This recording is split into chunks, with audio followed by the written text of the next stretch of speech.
Olá, Pai do Senhor, sou o pastor J.C. Silva, com foco na lição, analisando hoje a segunda oração intercessória de Paulo pelos cristãos da igreja na cidade de Éfeso. Ao final do vídeo, deixe seu feedback, seu like, seus comentários, para ajudar aí os vídeos a aparecerem mais nas pesquisas e para que sejam mais acessados por outras pessoas. Compartilhe esse vídeo nas suas redes sociais. Conto com a sua ajuda. Se inscreva no canal se ainda não se inscreveu. Acione o sininho para receber as notificações dos próximos vídeos. Diga aí de qual cidade você está com foco na lição. O texto áudio de hoje é 1 Tessalonicenses capítulo 5, versículo 17, onde diz: Orai sem cessar. Na verdade aplicado, o bispo Abner Ferreira, que é o comentarista das lições deste trimestre, ele afirma que estudar, refletir e fazer orações com as escrituras são hábitos que devemos cultivar para a nossa edificação espiritual. O texto de referência está em Efésios, capítulo 3, versículos 14 a 19. Nesse texto, Paulo ele detalha os motivos que o levaram a dirigir a Deus uma segunda oração intercessória pelos cristãos na cidade de Éfeso. Na primeira oração intercessória, Paulo ele pediu a Deus que concedesse aos cristãos o espírito de sabedoria e de revelação e iluminação na mente. Agora, convicto de que Deus já havia atendido o seu pedido, e condicionado aos cristãos a utilizarem de seus conhecimentos e de suas experiências de forma sábia, que Deus já havia condicionado aos cristãos a visualizar o que estava além da visão física e que as suas mentes já estavam libertas da cegueira espiritual que impede as pessoas de compreender o Evangelho de Jesus Cristo, o apóstolo Paulo ele traz um modelo estrutural de oração intercessória para instruir os cristãos, para realçar esta modalidade eficaz de oração, para que Deus capacitasse os cristãos a desfrutar de forma plena das riquezas divinas disponíveis aos leais servos e servas de Jesus Cristo.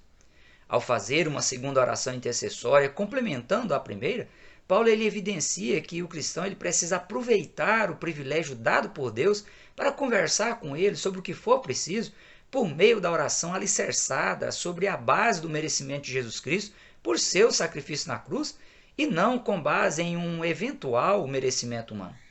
A intercessão do apóstolo Paulo é para que ocorra de fato e de direito a consolidação da fé cristã, eliminando aí os riscos de ruptura da comunhão ou de quedas espirituais insuperáveis. O verdadeiro motivo da oração de Paulo pelos Efésios, como também por toda a igreja de Cristo na terra, foi e sempre deve ser de que a vontade de Deus ela se concretize na vida humana, a começar aí pela nova posição da pessoa em Cristo, por ela ser parte integrante da igreja cristã. Paulo, ao pedir aos cristãos que não se desfalecessem diante das provações e também das tribulações que ele estava passando, Paulo ele sabia que, humanamente falando, era impossível de os cristãos conseguirem atender o seu pedido. Por isso, Paulo intercedeu em oração para que Deus concedesse aos cristãos genuínos força, poder, condições de serem resilientes para encarar e superar todas as situações de extremas aflições que tanto Paulo quanto eles estavam passando, sem comprometer as vidas moral e espiritual diante de Deus e também dos homens. Paulo ele intercedeu ainda para que Cristo, de fato, ele tivesse acesso ao coração dos cristãos e os transformasse em sua habitação, para que o fundamento da vida espiritual deles fosse profundo e sólido, arraigado no amor incondicional de Deus, para que os cristãos compreendessem e conhecessem de forma ampla e também prática o amor de Cristo, e para que os cristãos fossem cheios da plenitude de Deus. Paulo era consciente de que, apesar do seu consistente e belo exemplo de vida cristã, os cristãos eles precisavam de algo mais. Precisavam de uma ação direta da parte de Deus na vida deles para que pudessem dar sequência na vida cristã sem lamúrias, de forma vitoriosa e impactante.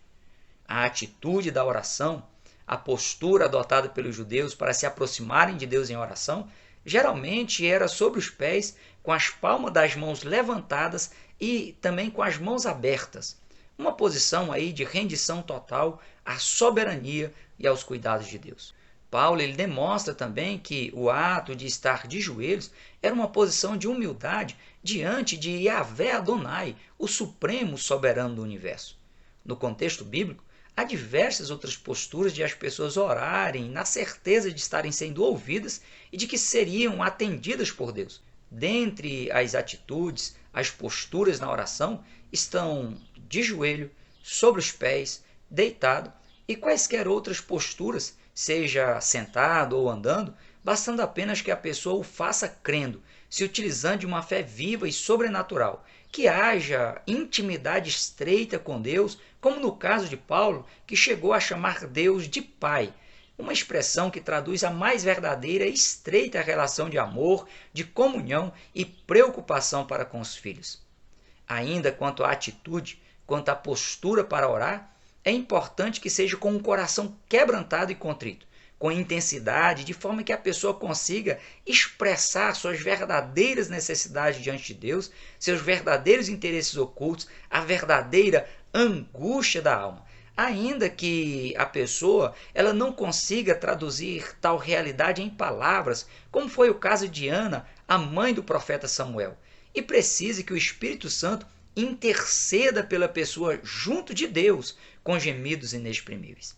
Aí a pessoa vai perceber que o mais importante não é a postura física, mas a postura, a atitude adotada pelo coração da pessoa, como bem advertiu Jesus dizendo: quando orares, não sejas como os hipócritas, pois se comprazem em orar em pé nas sinagogas e às esquinas das ruas, para serem vistos pelos homens.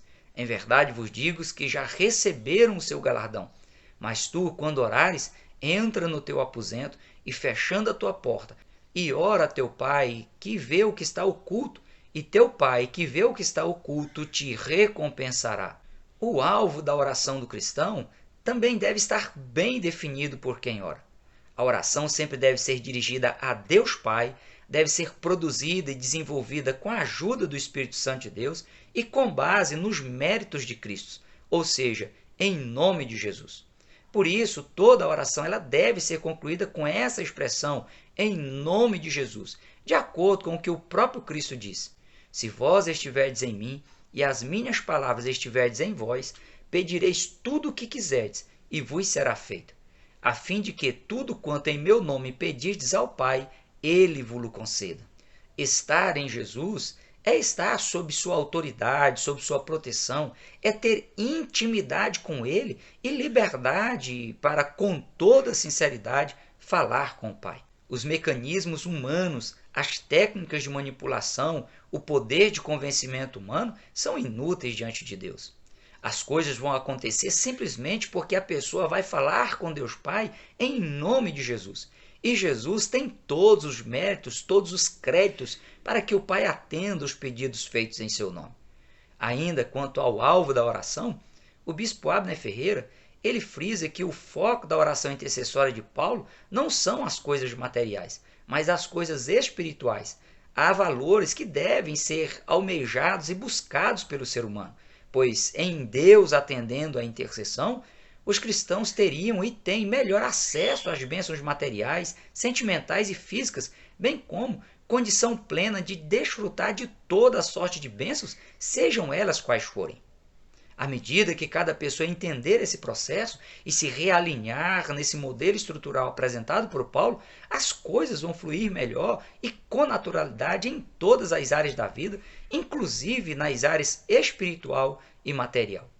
Quando Paulo ora pedindo que os cristãos tenham uma vida cheia da plenitude de Deus, ele traz à tona a verdadeira vontade de Deus para a vida humana, pois desde a obra criacional, Deus trabalhou e trabalha para que o ser humano tenha experiências positivas profundas, completas e absolutas, dado a vivência na dependência dele, que é poderoso para fazer infinitamente mais do que pedimos ou pensamos. Paulo se dirigiu a Deus Pai em sua oração intercessória, pois Deus Pai é a fonte de toda a plenitude, de toda a abundância. Só Deus Pai ele pode capacitar o ser humano para ter a presença completa de Cristo em si e não desfalecer. Somente Deus Pai pode condicionar o ser humano a alcançar a estatura completa de varão perfeito, a saber esperar e entender o tempo certo de Deus agir. Só Deus Pai pode libertar por completo o ser humano de todo o peso da lei mosaica que oprime o pecador, o levando a reconhecer que não pode fazer nada para se salvar de sua miserabilidade, da escravidão do pecado e da condenação eterna. Deus, ele é ilimitado e o único que pode possibilitar ao ser humano ter expandido seus limites pessoais e até ultrapassá-los se utilizando dos dons sobrenaturais concedidos também por ele mesmo. Paulo reforça sua convicção quanto à única fonte da plenitude, dizendo: o meu Deus, segundo as suas riquezas, suprirá todas as vossas necessidades em glória por Cristo Jesus. A nosso Deus e Pai seja dada a glória para todo o sempre. Amém. Para que os seus corações sejam consolados, estejam unidos em caridade e enriquecidos na plenitude da inteligência, para conhecimento do mistério de Deus, que é Cristo, porque nele habita corporalmente toda a plenitude da divindade. Posso todas as coisas naquele que me fortalece. As riquezas do poder celestial em Cristo devem ser a meta a ser alcançada por cada cristão na terra. Só assim será possível o cristão amar mais as coisas do céu do que as coisas do mundo ímpio, imoral, cruel, corrupto, alheio à vontade de Deus. Com a fé cristã já estabilizada na vida dos cristãos em Éfeso, Paulo sabia que ele precisava rogar a Deus para que essa estabilidade continuasse sendo mantida intacta, que o processo iniciado com a conversão a Cristo fosse estruturado e consolidado mediante fortalecimento consistente e permanente do poder do Espírito Santo. Em seus comentários, o bispo Abner Ferreira, ele ressalta que Cristo ele não salva a pessoa apenas para libertá-la do julgamento que resultará na condenação eterna. Jesus quer conduzir o ser humano converso a ele a conhecer e a experimentar as infinitas riquezas do seu reino. Para o comentarista bíblico Francis Fuchs, uma pessoa pode ser fortalecida em amor, conhecimento ou alguma outra qualidade ou área da vida. Mas Paulo orou para que os cristãos pudessem ser equipados com poder, com a autoridade que os habilitaria a permanecer firmes em Cristo, a viver e a trabalhar para ele e ser a habitação dele. Quando Paulo orou a Deus pedindo que o coração dos cristãos fosse a habitação de Cristo, Paulo se utilizou da expressão grega kaitoiken, dando a ideia de que desejava que os cristãos eles fossem transformados em habitação permanente de Cristo e não apenas em habitação provisória, como ocorre com as casas de veraneio, as quais são habitadas apenas em algumas épocas do ano ou em alguma fase da vida de uma pessoa. Cristo deveria ter a liberdade e a primazia na vida da pessoa de forma a fluir e a influenciar em tudo que a pessoa estivesse ou viesse a estar envolvida na sua busca por expandir suas experiências cristãs saudáveis e sustentáveis. Para o bispo Abner Ferreira, quando Cristo habita na pessoa, a vida ela é contagiante e ocorre com ela o que disse Jesus em João capítulo 14, versículos 12 e 13. Aquele que crê em mim também fará as obras que eu faço, e as farás maiores do que estas, porque eu vou para meu Pai, e tudo quanto pedirdes em meu nome, eu o farei, para que o Pai seja glorificado no Filho. Pela fé, o ser humano ele pode se tornar em habitação permanente de Cristo e viver uma vida frutífera, alegre e contagiante. O amor de Cristo, o amor de Deus, é a base fundamental de tudo de bom que acontece nos mundos físico e espiritual. E Paulo aqui, ele destaca esse alicerce fundamental que deve ser mantido pelo cristão como imutável para que Cristo, de fato e de direito, ele possa habitar no coração humano e o ser humano desfrutar desse amor e o frutificar. Dada a importância inquestionável do amor de Deus, foi que Paulo intercedeu para que o fortalecimento divino cristão tivesse como fundamento esse tipo de amor. Do contrário, uma pessoa forte, com poder, com autoridade, sem estar alicerçada no amor de Cristo, o resultado é opressão e sofrimento à humanidade. Os termos arraigados e alicerçados utilizados por Paulo são termos ligados à botânica e também à arquitetura para se referir a uma árvore com raízes profundas, capazes de resistir aos vendavais por estar bem arraigada, e para se referir a uma casa cujo alicerce dá condições de estabilidade à construção e segurança aos seus moradores. O salmista que escreveu o Salmo 1 e Jesus também falaram da importância de a pessoa estar bem arraigada, bem alicerçada, quando disseram: Bem-aventurado o varão que não anda segundo o conselho dos ímpios, nem se detém no caminho dos pecadores, nem se assenta na roda dos escarnecedores, antes tem o seu prazer na lei do Senhor, e na sua lei medita de dia e de noite. Pois será como a árvore plantada junto a ribeiros de água, a qual dá o seu fruto na estação própria, e cujas folhas não caem, e tudo quanto fizer prosperará. Todo aquele, pois, que escuta as minhas palavras e as praticas, disse Jesus, assemelhá-lo-ei ao homem prudente que edificou a sua casa na rocha. Quanto mais a pessoa fixar em um lugar, mais raízes profundas ela cria e mais influência, mais importância ela terá naquele ambiente. Quanto maior a dedicação e o cuidado na construção dos alicerces de uma casa, dos projetos de vida, da família, do ministério, no aprendizado de uma profissão, mais estabilidade haverá no que for construído. Portanto, cada pessoa deve ter cuidado com as mudanças constantes que impedem a pessoa de criar raízes profundas. Planta que é constantemente mudada de lugar não sobrevive às intempéries da vida. Cada pessoa deve ter o cuidado para estruturar as bases que estiver construindo sem pressa, sem pular etapas, respeitando os princípios tanto da arquitetura natural quanto da arquitetura espiritual. O amor ágape, o amor incondicional, o amor de Deus e o amor a Deus deve ser a base de tudo, pois ele é o solo fértil sobre o qual a vida e todos os sonhos devem ser plantados, arraigados, edificados e cuidados. O amor ágape, o amor de Deus, é diferente da paixão, do amor eros, que é um sentimento considerado pelos psicólogos até como um sentimento patológico, pois é impulsivo, possessivo, hedonista, intempestivo, vulnerável às circunstâncias da vida, irracional, não pensa na felicidade do outro, apenas na realização dos desejos pessoais, egoístas e até imorais. Pode levar a pessoa a odiar na mesma intensidade que ela imagina amar. Segundo os especialistas, a paixão, que na Bíblia o que mais se aproxima desse sentimento é o amor eros, dura no máximo de 3 a 4 anos e não resiste às dificuldades e às aflições da vida. Foi no solo do amor ágape e não do amor passional que Deus plantou seu projeto de redenção à humanidade. Porque Deus amou o mundo de tal maneira que deu o seu Filho unigênito para que todo aquele que nele crer não pereça, mas tenha a vida eterna. Porque Deus enviou seu Filho ao mundo não para que condenasse o mundo, mas para que o mundo fosse salvo por ele. E a condenação é esta, que a luz veio ao mundo, e os homens amaram mais as trevas do que a luz, porque as suas obras eram más. Aquele que ouve essas minhas palavras e as não cumpre, compará-lo-ei ao homem insensato que edificou a sua casa sobre a areia, e desceu a chuva, e correram os rios, e assopraram os ventos, e combateram contra aquela casa, e caiu, e foi grande a sua queda. Quanto às dimensões do infinito amor de Deus, elas são imensuráveis, insondáveis e infinitas. Por isso, o amor de Deus é o único elemento capaz de levar o ser humano a compreender bem todas as coisas. A sua largura, seu comprimento, sua altura e sua profundidade alcança toda a humanidade de forma igualitária, saudável e sustentável, podendo levar o ser humano a prescrutar, a penetrar e a compreender até as profundezas de Deus.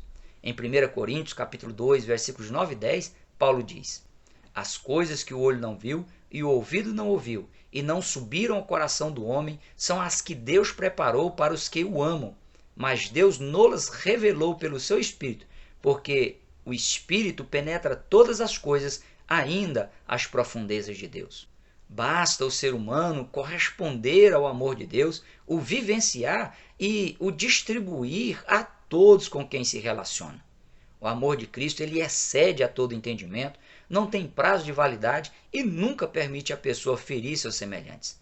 Diferente da paixão, o amor de Cristo ele não suspeita mal, não é invejoso, não trata com leviandade, não se ensoberbece, não se porta com indecência, não busca seus interesses, não se irrita, não suspeita mal, não folga com a injustiça, mas com a verdade, é benigno, tudo sofre, tudo crê, tudo espera, tudo suporta e nunca falha.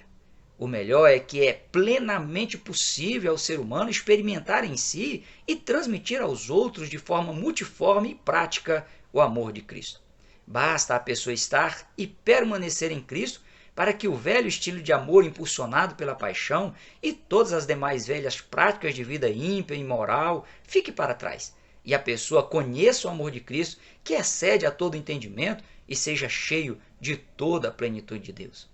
O amor de Cristo é extensivo a todo ser humano, independentemente de sua condição espiritual, social, de sua etnia ou de sua nacionalidade. e ao ser correspondido, torna a pessoa íntima de Jesus e cuidada por ele. O apóstolo Paulo, escrevendo aos Romanos, ele ressaltou dizendo: Deus prova o seu amor para conosco em que Cristo morreu por nós, sendo nós ainda pecadores. E o apóstolo João, ele ressalta ainda que nós devemos amar a Deus porque ele nos amou primeiro. Sem dúvidas, a oração intercessória, além de ser um grande privilégio dado por Deus ao ser humano, possibilita ao cristão se aproximar de Deus em busca de ajuda para outras pessoas e não apenas para si mesmos. Assim como Paulo, cada pessoa deve desenvolver seus momentos de intimidade com Deus, seus momentos de oração, de forma crescente, de forma a passar da busca por sabedoria, da busca por revelação divina e por iluminação da mente, para a busca por fortalecimento no amor de Cristo, para ser cheio da plenitude de Deus, tornando assim a vida espiritual e física plena, completa, absoluta. E tudo deve ser feito ou buscado para si e para as outras pessoas nas orações intercessórias, tendo como base, como fundamento, o amor de Cristo, para que a pessoa possa crescer e também frutificar de forma que exale na sua vida o insondável, o imensurável, o infinito amor de Deus. Firme suas raízes e seus alicerces nesse amor, exercitando-se na oração intercessória. Por hoje, nós ficamos por aqui. Até o próximo encontro, se Deus quiser, prossiga na paz do Senhor.